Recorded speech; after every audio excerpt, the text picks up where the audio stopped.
ஒரு சில ஜாதகங்கள்ல பார்த்தீங்கன்னா, சூரியன் லக்னத்துல இருக்கும். சூரியன் முதன்மையான கிரகம்.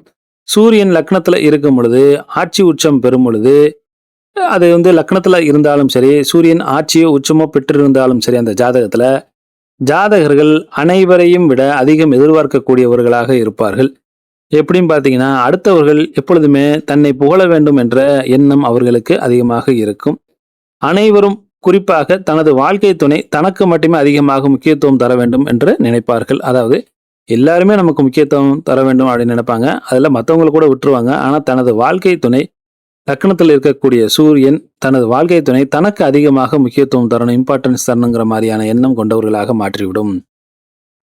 தான் நில்லுனா நிக்கணும், உட்காருனா உட்காரணும் அப்படிங்கிற மாதிரியான எண்ணம் கொண்டவர்களாக, வாழ்க்கை துணை அப்படி உட்காரணுங்கிற மாதிரியான எண்ணம் கொண்டவர்களாக ஜாதகர்கள் இருப்பார்கள்.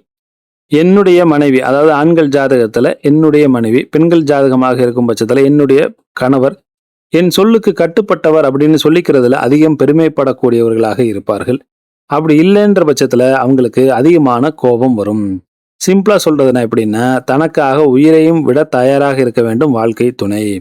லக்னத்துல இருக்கக்கூடிய சூரியன் இவ்வாறான பலன்களை தருவார். லக்னத்துல இருந்தாலும் சரி, 7ஆம் இடத்துல இருக்கும் பட்சத்துல வாழ்க்கை துணை இவ்வாறான குணாதிசயங்களை கொண்டு இருப்பவராக மாறிவிடுவார். ஆக லக்னத்துல சூரியன் இருக்கும் பொழுது தான் படும் கஷ்டமே ஊரிலேயே பெரிய கஷ்டம்னு புலம்பக்கூடியவர்களாக இருப்பார்கள்.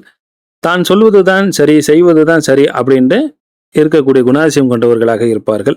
அந்த தான் செய்யக்கூடிய விஷயம் தவறாகவே இருந்தாலும், தான் சொல்ற விஷயம் தவறாகவே இருந்தாலும் அதை ஒத்துக்கொள்ளக்கூடிய பக்குவம் ஜாதகர்களுக்கு இருக்காது.